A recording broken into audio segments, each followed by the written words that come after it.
Ada burung hantu, guys. Hah, dengan mudahnya ditangkap. Hah. Wah, Tuk Wo dapat dia burung hantunya.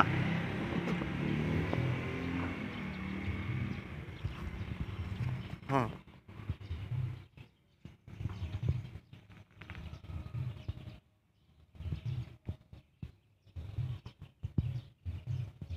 Syuh. Ulunnya nak berusaha nak main gelak.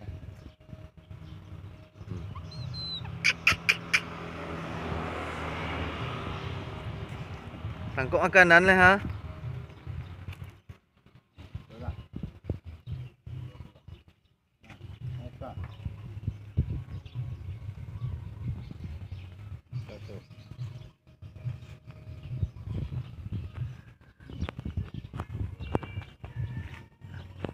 Malu-malu.